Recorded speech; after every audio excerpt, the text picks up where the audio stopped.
আসসালামু আলাইকুম রহমতুল্লাহি ওবরকাতুহু। সম্মানিত দর্শক, আজকের দিনে আমাদের দেশে যারা সচেতন নাগরিক রয়েছেন প্রায় সকলের নিকট একেবারে বিষয়টি পরিপূর্ণভাবে পরিষ্কার। আর সেটি হলো আমরা মার্কিন সাম্রাজ্যবাদীদের খপ্পরে পড়েছি। শেখ হাসিনা সম্পর্কে আমাদের অনেক অভিযোগ ছিল। ভারতের কাছে দেশ বিক্রি করে দেয়া, ভারতের তাবেদার হওয়া, দেশের ব্যবসা বাণিজ্য থেকে শুরু করে সকল কিছুতে ভারতের আধিপত্য, এমনকি যদি দীর্ঘমেয়াদে আওয়ামী লীগ ক্ষমতায় থাকে তাহলে বাংলাদেশের পরিণতি সিকিম অথবা হায়দরাবাদের মতো হবে। এ ধরনের প্রচার প্রোপাগান্ডা আওয়ামী লীগ জমানাতে তুঙ্গে ছিল এবং একই সময়ে আমাদের মধ্যে ভয় এবং আতঙ্ক কাজ করেছিল। অর্থাৎ কেবলই মাত্র যে প্রচারণা তুঙ্গে ছিল তা নয়, আমাদের যারা সাধারণ জনগণ তারা আমাদের যে স্বাধীনতা এবং সার্বভৌমত্ব এটি নিয়ে আমরা চিন্তিত ছিলাম। অধিকন্তু ঐতিহাসিকভাবে আমাদের মধ্যে এক ধরনের ভারত বিদ্বেষী মনোভাব রয়ে গেছে। যখন পাকিস্তান হলো এবং ভারত, এই দুটো রাষ্ট্রের মধ্যে পারস্পরিক হানাহানি, বেশ কয়েকটি যুদ্ধ, এবং আমাদের এই অঞ্চলে যেভাবে ইসলামাইজেশন বা মুসলমানদের কৃষ্টি, কালচার, ধর্ম, ইমান এবং একিন, এই বিষয়গুলোকে এমনভাবে প্রচার করা হলো তাতে মনে হলো যে হিন্দুত্ববাদী ভারত। যদিও ভারত প্রথম থেকে একটি ধর্মনিরপেক্ষ রাষ্ট্র হিসেবে নিজেদেরকে পরিচয় দিয়ে আসছিল এবং এখনো পর্যন্ত বিশ্বের মধ্যে যে কয়টি রাষ্ট্র সবচেয়ে লিবারেল যাকে বলা হয় উদারপন্থী, এখনো পর্যন্ত বিজেপি ক্ষমতায় থাকা সত্ত্বেও আমরা বাংলাদেশে বসে তাদেরকে গোমাংসের বিরোধী বলছি, তাদেরকে রাম ভক্ত বলছি, মুসলমান নির্যাতনকারী বলছি। কিন্তু এত কিছু সত্ত্বেও আপনি কাশ্মীরের একজন মুসলমানকে 1000 কোটি টাকা দিয়ে আপনি বাংলাদেশের নাগরিক বানাতে পারবেন না, কিংবা কলকাতার একেবারে দরিদ্র একটি মুসলিম পরিবার থেকে আপনি আপনার পুত্রের জন্য একটি কন্যা আনতে পারবেন না পুত্রবধূ হিসেবে। আমরা বাংলাদেশ থেকে যে যাই মনে করছি বা যে যাই বলছি না কেন, ভারতের প্রায় 12,000 বিভিন্ন উপজাতি, আবার বলছি ভারতের প্রায় 12,000 উপজাতি, তারা নিজেদের মধ্যে দ্বন্দ্ব রয়েছে, সংঘাত রয়েছে। অনেকে স্বায়ত্তশাসন চাচ্ছে, অনেকে স্বাধীনতা চাচ্ছে, কিন্তু তারা কেউই বাংলাদেশি হতে চাচ্ছে না, বা কেউ ভারত রাষ্ট্রের ঠিক ওইভাবে আমরা যেভাবে বিরোধিতা করছি বা যে কথাগুলো বলছি সেই কথাগুলো তারা বলছেন না।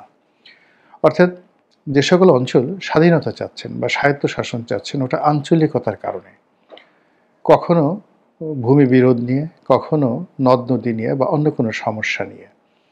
কিন্তু কেবলই মাত্র ধর্মের ভিত্তিতে আমাকে ধর্মকর্ম করতে দিচ্ছেন না, আমাকে জাতিগতভাবে দমন পীড়ন করা হচ্ছে, আমি পাহাড়ি বলে আমাকে ঘৃণা করা হচ্ছে, এই অভিযোগ তুলে কখনো ভারতের কোনো নাগরিক বিচ্ছিন্ন হতে চাচ্ছে না। তো এরকম একটি রাষ্ট্রের বিরুদ্ধে আমরা আমাদের এই যে 18 কোটি জনগণ আমরা যে একটা নেতিবাচক ধারণা পোষণ করছি, এর পেছনে অনেকগুলো কারণ আছে। তো সেই কারণগুলো আওয়ামী লীগ জমানাতে একেবারে তুঙ্গে ছিল। ফলে শেখ হাসিনার বিরুদ্ধে আমাদের যে লড়াই ছিল, সংগ্রাম ছিল, ঘৃণা ছিল, দেশ ছিল, তার সঙ্গে ভারত বিরোধিতা, শেখ হাসিনার জমানাতে তার যে কর্তৃত্ববাদী শাসন এবং সত্যিকার অর্থে আমাদের যে ইনস্টিটিউশনাল ড্যামেজ হয়েছিল, সেই ড্যামেজের কারণে একটি সাধারণ ছাত্র আন্দোলন গণ অভ্যুত্থানে রূপ নিয়ে কিভাবে শেখ হাসিনাকে গদিচ্যুত করেছে আমরা সেটা সবাই কম বেশি জানি।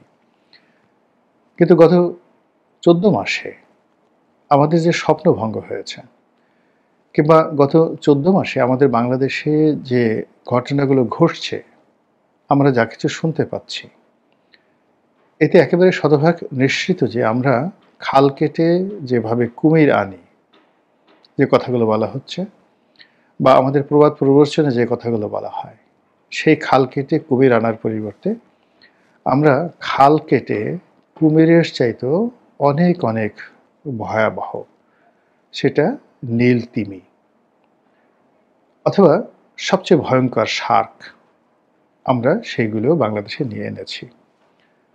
আরও স্পষ্ট করে যদি বলি যে আমরা মার্কিন সাম্রাজ্যবাদী শক্তি, তাদের দোসর ইউরোপের যে পশ্চিমা শক্তি, তাদেরকে বাংলাদেশের রাজনীতি, অর্থনীতি, সীমান্ত, বন্দর, সমুদ্র, পাহাড়, পর্বত, নদী, নালা সব কিছুর সঙ্গে জড়িয়ে ফেলেছি। গত কয়েক মাসে আমাদের মধ্যে আসলে জাতীয়তাবোধ তৈরি হয়নি।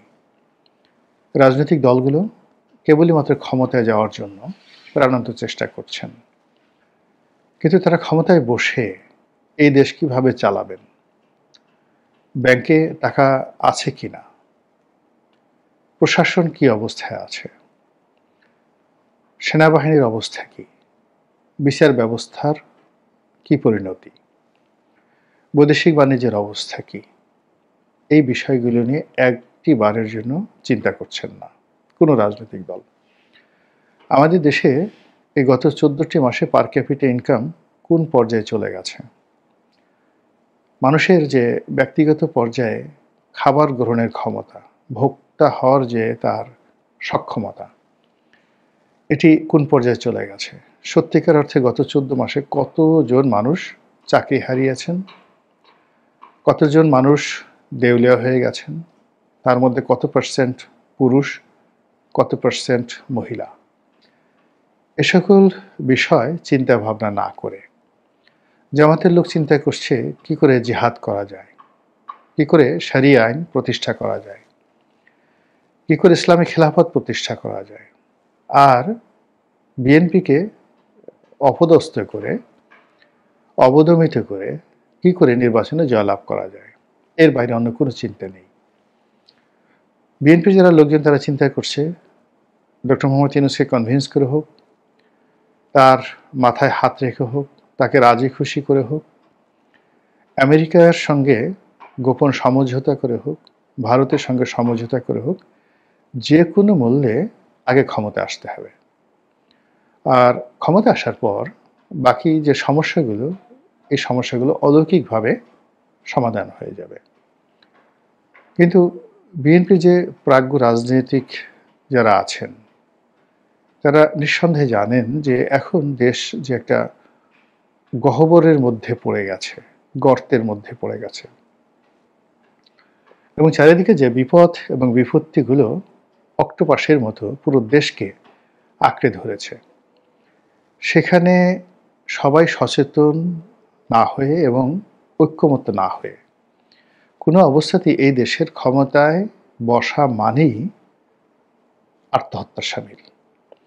সেটা জামাত বসুক, বিএনপি বসুক, কিংবা এখন যারা ক্ষমতায় আছেন তারা তাদের ক্ষমতা দীর্ঘায়িত করুক।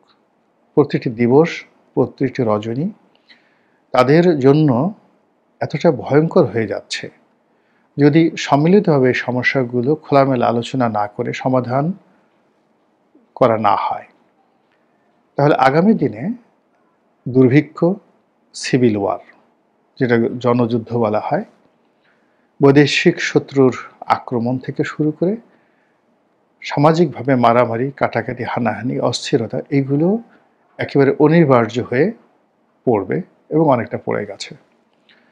প্রকৃতি জানান দিচ্ছে, একটার পর একটা ভূমিকম্প হচ্ছে, দেশে আবহাওয়া এলোমেলো আচরণ করছে, মানুষের মন অস্থির, প্রচণ্ড অস্থির।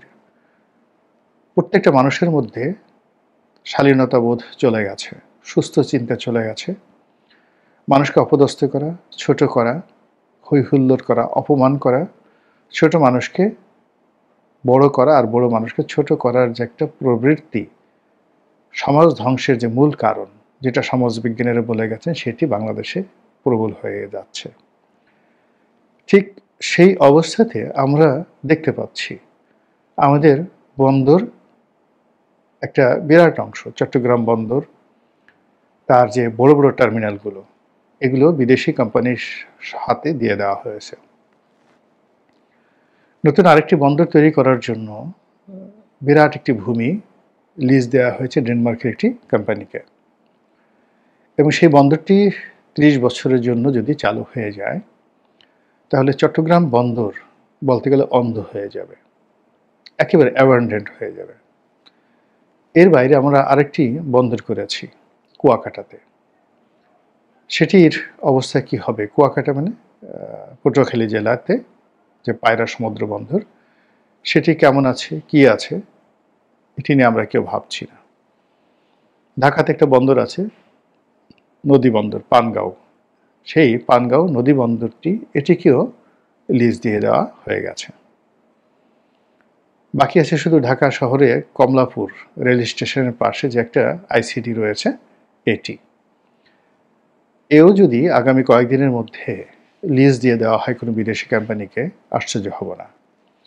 কিন্তু সমস্যা হলো যে এই যে বিদেশি কোম্পানিগুলোকে লিজ দেওয়া হচ্ছে, যে কথাগুলো বলা হচ্ছে যে এখানে টার্মিনালের অপারেশন ভালো হবে, ব্যবসা বাণিজ্য বাড়বে, বিনিয়োগকারীরা আসবে, এক্সিস্টিং যারা আছেন তারা থাকতে পারছেন না।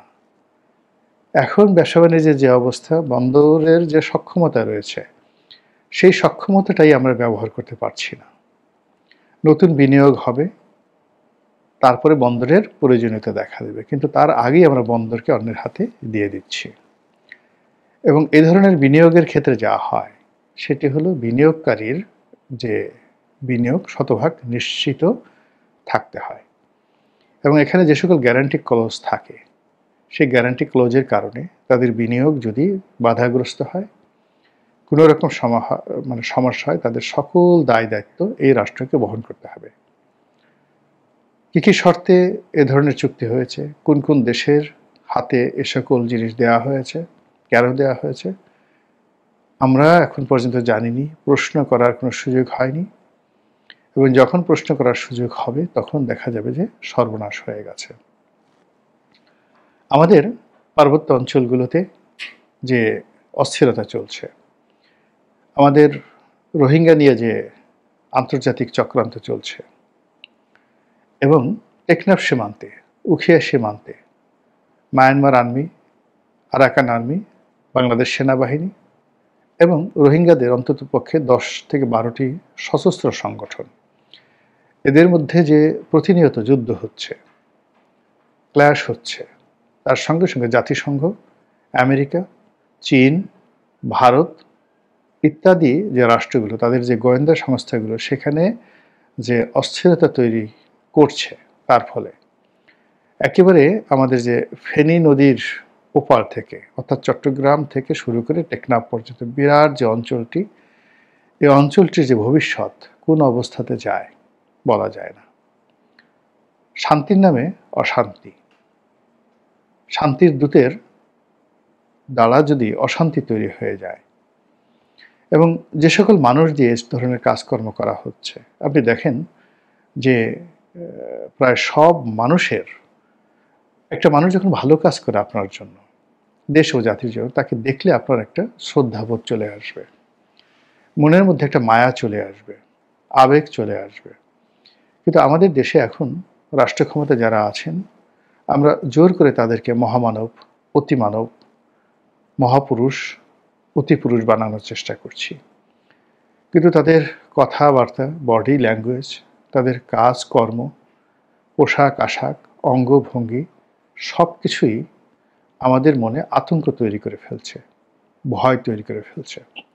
ফলে এই 14 মাসের মাথায় আমাদেরকে ভাবতে হচ্ছে যে ভারতকে তাড়াতে গিয়ে, শেখ হাসিনাকে তাড়াতে গিয়ে আমরা আসলে আমাদের দেশ কাকে ইজারা দিতে যাচ্ছি, আমাদের দেশের স্বাধীনতা এবং সার্বভৌমত্ব আগামী দিনে কতটা সংরক্ষিত। আমেরিকার মতো একটা বৃহৎ শক্তি বা ইউরোপীয় জাতীয় গোষ্ঠীর যে সাম্রাজ্যবাদী নীতি, যাদের দ্বারা, সেই ইউরোপীয় শক্তি সময়ের দ্বারা আমরা 200 বছর যেভাবে নির্যাতিত এবং নিপীড়িত হয়েছি, যেভাবে পৃথিবীর মাশরিক থেকে মাগরিব পর্যন্ত কৃষ্টি, কালচার, সভ্যতা সংস্কৃতি সব কিছু যেভাবে আমেরিকা তছনছ করে দিয়েছে, কোনো কোনো জায়গায় মানবের যে সভ্যতা, সে সভ্যতার চাকা রীতিমতো উল্টে দিয়েছে। সেই শক্তিটি আমাদের দেশে ঢুকে গিয়েছে। আমরা সেই অবস্থায় সবাইকে নাকে তেল দিয়ে ঘুমাবো, নাকি মহান আল্লাহ রাব্বুল আলামিন আমাদের যে বিবেক দিয়েছেন, বোধ দিয়েছেন, চিন্তা দিয়েছেন, চেতনা দিয়েছেন, সেইগুলো নিয়ে একটু ঘুরে দাঁড়াবো, একটু আলোচনা করার চেষ্টা করব, একটু গোল হয়ে বসবো,